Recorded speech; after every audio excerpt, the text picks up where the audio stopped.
Tell me in a word or in a couple of words what pride means to you. What does pride mean? Birthright.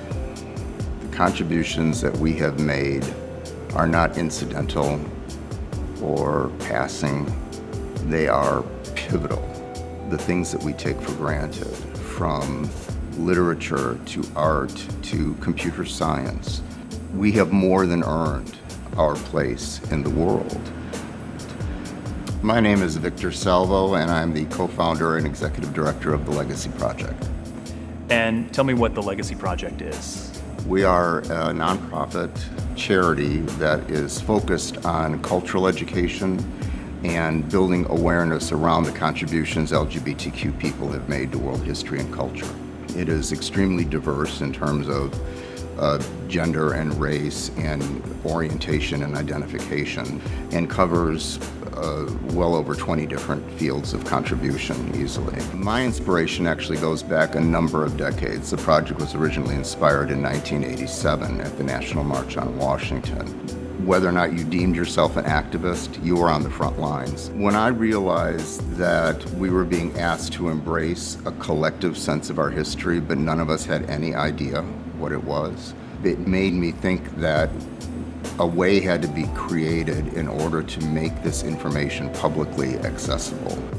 Maybe if they knew someone like Eleanor Roosevelt was one of us, they just wouldn't hate us so much.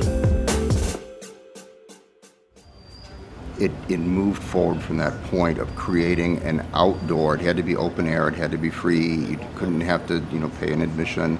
It had to be something where you could walk up to it and read about it, and it had to be permanent, which meant it had to be bronze.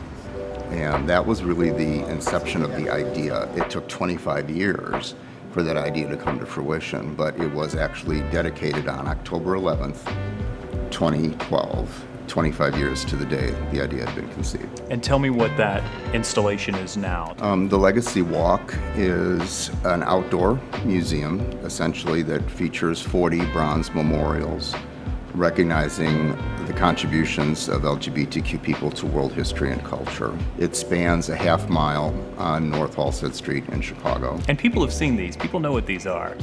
Well, they're right outside, so yeah, they're pretty easy to see. And it says the Legacy Walk. It's the only installation of its kind on Earth. It's the largest collection of bronze memorials in one continuous installation in the world, and it was just recently declared a historic landmark. There's nothing more than you can do for anyone than to remember that they existed, that they mattered. The people that are on the Legacy Walk now lived at a time when the very notion that something like the Legacy Walk could exist was impossible. And my mission is to let kids know that people like them matter and have always mattered. And know that you can be whatever you want to be, and that you're amazing just the way you are. For other CBS 2 original stories on LGBTQ history makers in Chicago, go to cbschicago.com/pride. Join us